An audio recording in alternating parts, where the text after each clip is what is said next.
You walk through an electronics store on a weekend without meaning to buy anything. Rows of TVs leap to life as if they've been waiting for you.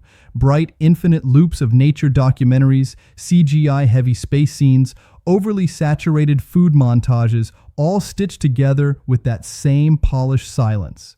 You stop in front of a 75-inch model because it's glowing, sleek, almost too confident for its own good. And yet, if you pause long enough, really watch, something feels off. Sure, it's beautiful, but it's hollow. The colors are loud, yes, but there's a sort of artificial anxiety in the way motion is handled, the way shadows resolve, the way detail softens, then stabs without rhythm. Scenes overcorrect or underwhelm. Faces flicker with inconsistency. Fast cuts stutter, linger, then catch up. This is what a TV looks like when it's all muscle and no brain. See, most people assume picture quality is about resolution or brightness or contrast. Marketing trains them to ask shallow questions. Is it 4K? Is it OLED? Is it HDR10 or Dolby Vision? They're chasing catchphrases. And to be fair, even the cheaper panels offer visual impact at first glance.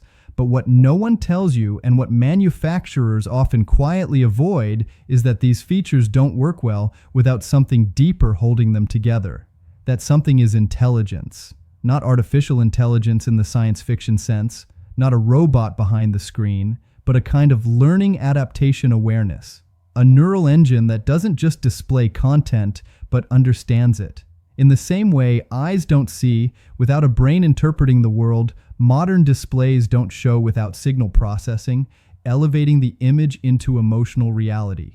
Right now, most TVs handle video like outdated autopilots, simple algorithms, fixed tone maps, legacy upscalers doing the bare minimum.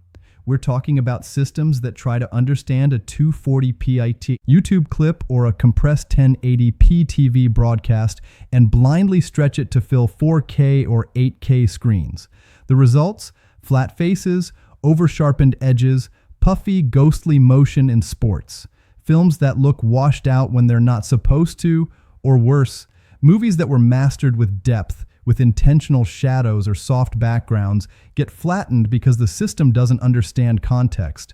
And that's where neural processing is quietly changing everything. Right now, only a handful of the most advanced TVs, often from Sony, LG, Samsung, are beginning to integrate processors that can recognize patterns, textures, shapes, and even human faces in real time. Processors that don't just upscale, but rethink the image. Fill in details, not by sharpening lines, but by learning what should be there. Preserve film grain when it counts, and reduce noise when it's just compression. Reconstruct depth, smooth motion without turning it into a soap opera. It's not Photoshop. It's perception, a kind of living filter that doesn't just correct, it interprets. Let's make this real. You're watching a 90s movie. Not remastered, not HDR. A scene in a dimly lit apartment. The camera is still. A man sits at a table poring over letters. Dust floats lazily in the sunlight. His face is lined, time-worn. On a basic display, it might look muddy. His skin tone lacks life. The blacks crush detail in the corner. The film grain becomes noise. The edges twitch with aliasing. The whole scene feels dated. Now on a TV with neural processing, it's almost like the system exhales. Faces get their warmth back. The processor recognizes that the noise isn't signal error, it's cinematic grain, and preserves it with subtle fidelity. The shadows open up just enough to reveal depth, not by brightening the scene, but by mapping light and darkness accurately. The man's eyes glint. His shirt's fabric breathes. The room feels lived in again. What's really happening here isn't just about resolution, it's awareness. Neural networks kicking in to understand skin from fabric, sky from fireworks, shallow depth of field from digital distortion. It's what separates sharp from natural. It's the moment a crowd scene doesn't just become a sea of digital smudges. It's why catching details in a horror film at night or a fight scene in the rain doesn't have to feel like decoding chaos. Now here's where the regret comes in. TVs without neural processing, even if they're HDR, OLED, or 4K, will age quickly. They're brute force displays, capable of showing enormous amounts of data, but unable to teach themselves how to show it better, which means every new update to Netflix's compression algorithm, every new leap in AI-rendered content, every new generation of upscaled media leaves those TVs standing still. In 3 years, your once premium TV might struggle with basic modern visuals, because tomorrow's entertainment won't be designed for dumb panels. It'll be dynamic, mixed resolution, AI-generated textures, real-time image streaming, variable frame rates, titles mastered for displays that cooperate with the content, not just display it. And as media evolves, the gap between TVs that learn and TVs that don't will become painfully clear. Think about Apple's neural engine, or Google's tensor chips, or what NVIDIA's doing with DLSS in gaming. The future of visual media is being built around AI enhancement. Not just because it's cool, but because it's necessary. We're about to drown in more pixels than the eye can naturally parse. Only smarter systems will make sense of it. And just like with cameras, megapixels stopped mattering a long time ago. Now it's about image processing. How you see, how you feel, not what's there, but how it's interpreted. It's frustrating in a quiet kind of way because these changes don't show up in the stores. You can't compare them side by side in the showroom with bright factory settings blasting you in the face. And sales staff aren't trained to talk about neural networks or video decoding processors. They'll throw numbers at you, throw in words like HDR and 8K and Dolby Atmos, but they won't mention the processor. The brain, the one piece that holds everything else together, and by the time you realize it's missing, you'll already be stuck with a screen that can't grow with you. A beautiful image trapped at the surface. No depth, no learning, no future. There's a quiet revolution happening, not in how TVs are made, but how they think. See, most people don't realize their TV is making decisions for them. Every frame you see has already been interpreted, reconstructed, and in some cases repainted before it reaches your eyes. But the question is, who's deciding how your content should look? Low-end TVs use basic instruction sets. Think fixed rules, kind of like driving, with a printed map from 5 years ago. Pretty good for the highway. Not so great when you run into construction detours or a back road that didn't exist when that map was printed. Neural processors. These use live GPS, real-time traffic, weather awareness, crowdsourced data, constantly adapting, constantly learning, constantly choosing the smartest way, not just the straightest. It's the difference between trying to drive a Formula One car blindfolded and having a pilot, co-pilot, and navigation team all working together in real time. But let's not get too abstract. You want this to matter. Picture this. You turn on a documentary, snow leopards, midday, Himalayas. The sun rolls across a field of blue ice near the ridge and the narrator goes quiet while the camera holds. That kind of moment, it lives in stillness. There's minimal movement, just pure exposure, gradients of white powdery shadow work, gentle grain. Now on a TV without assisted processing, power. The detail collapses. The snow mutates into a white blob. All nuance gone. A neural TV doesn't guess what snow should look like. It knows because it's been trained on thousands of examples. It knows the subtle flickers of light diffusion. It separates real snow texture from digital compression with eerie precision. It notices the softness of the fur against the ice and adjusts tone mapping to preserve both the shape and the contrast line. But it's not just about nature shots. Every genre benefits.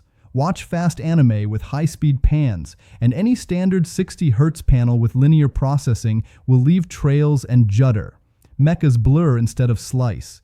Even basic subtitles can ghost on bright backgrounds. But neural processors like Sony's XR Cognitive Engine or LG's Alpha 9 Gen 6, these spot those issues in real time.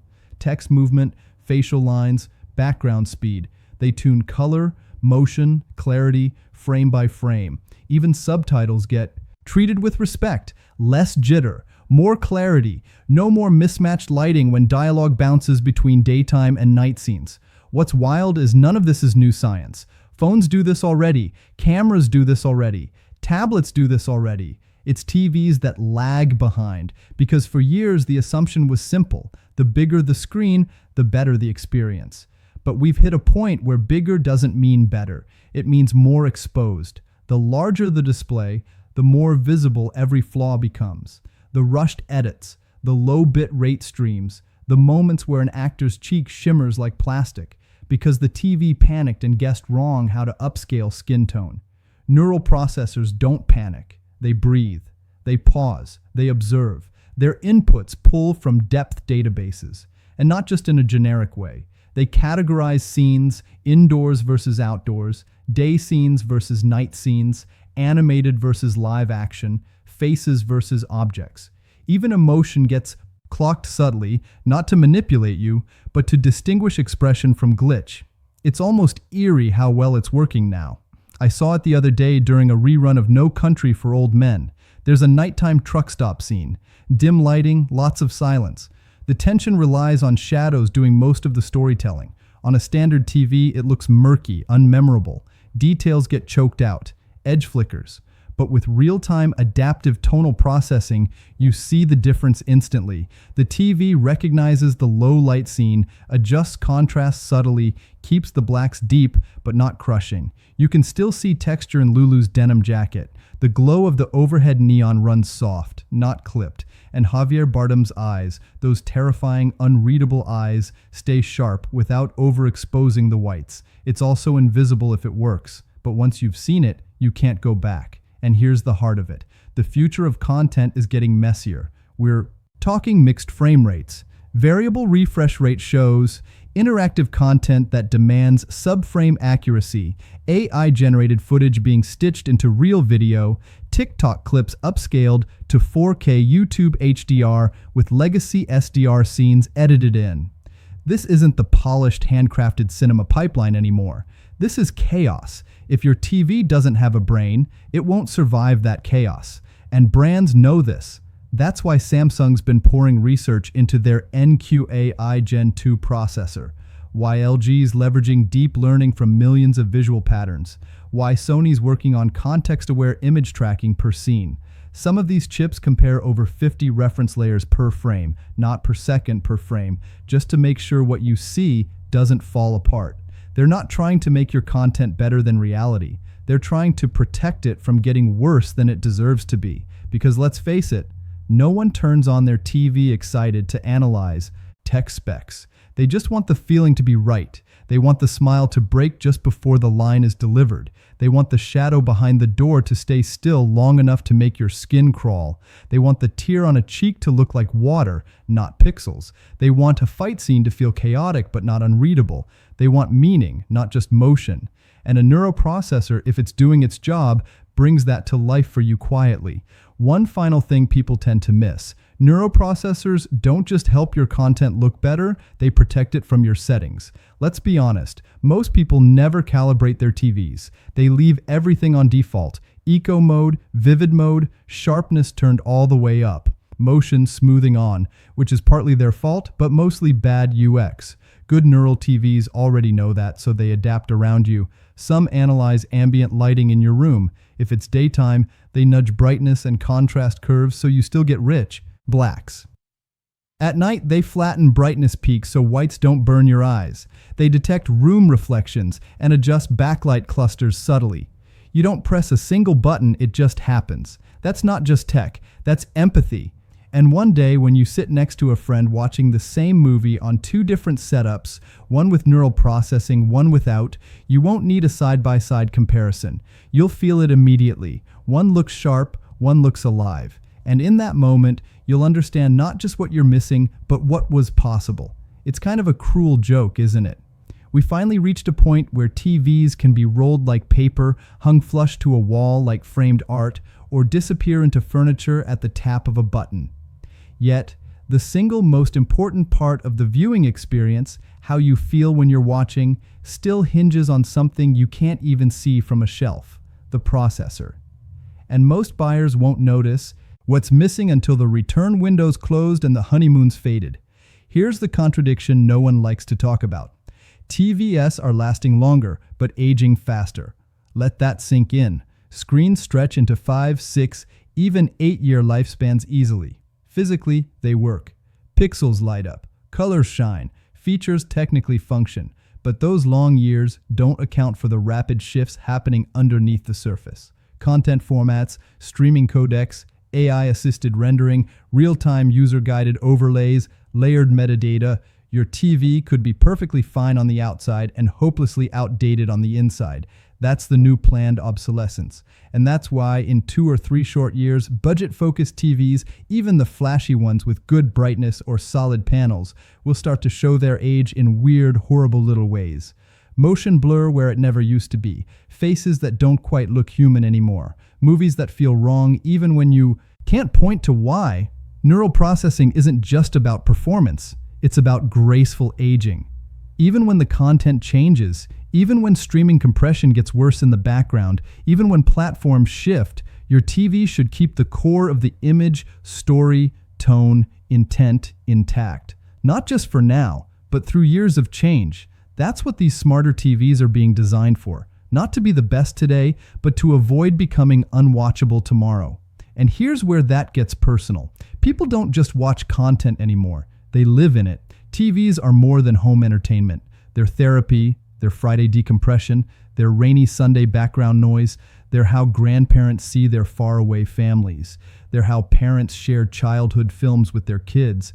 They're how a teenager learns how to feel something quietly in the dark. What happens when the TV stops being able to meet that emotional ritual with the right image? Fidelity?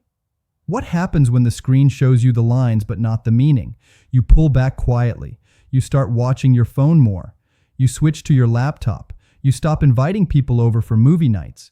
You forget why films used to feel bigger than life. The magic fades, and it was never the content that changed. It was your display. There's a sadness in that. Not dramatic, just slow erosion. And if you don't know what caused it, you never question it. That's why this conversation matters more than specs or in-it counts or whether your TV gets Super OMG HDR Extreme on the box. It's brains, the foundation. Some manufacturers still bury that detail. You've probably seen it. 2 TVs side by side, one twice the price, nearly identical specs on paper, but one has a low-end quad-core chip running basic upscaling. The other has a neural network coprocessor trained across over 1 million image references database matched against typical human visual responses. It detects gender, age, facial movement, audio sync drift, content categories, and viewer modality, all without pulling personal data or invading privacy. Just adjusting the image based on what matters most to your eyes and your emotional memory. Now tell me again that these TVs are the same or that the only difference is the brand badge on the corner. They're not because one is guessing like a student trying to fake an answer on a test they didn't study for. And the other one, the smart one, it's studied, it understands, it sees, and it shows you only what you're supposed to see without asking you to become a calibrator or a tech nerd or a pixel peeper to get there. Here's the sad twist. Some of those almost smart TVs, they can't be saved with a firmware update. Their chips physically can't do it. The horsepower is just not there. So when content starts leaning more on polished frames, hybrid res streams, ultra fast scene cuts, and mixed animation/live video, your basic processor simply won't keep up. Even if the HDMI port says 2.1, even if the panel can handle 120 Hz, it won't matter. Blood-pumping action scenes will smear like watercolors in the rain. Bright HDR moments will clip, bloom, or fizzle unpredictably. Old films won't upscale with grace. New content won't render as intended.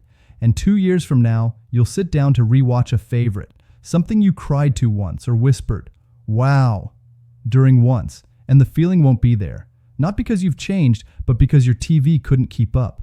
Meanwhile, that smart neural processor, it's still learning, still adapting, still smoothing just enough motion to remove distractions, but not enough to remove the soul. Still preserving dark details in horror films, but not lighting them up like a daylight Walmart aisle.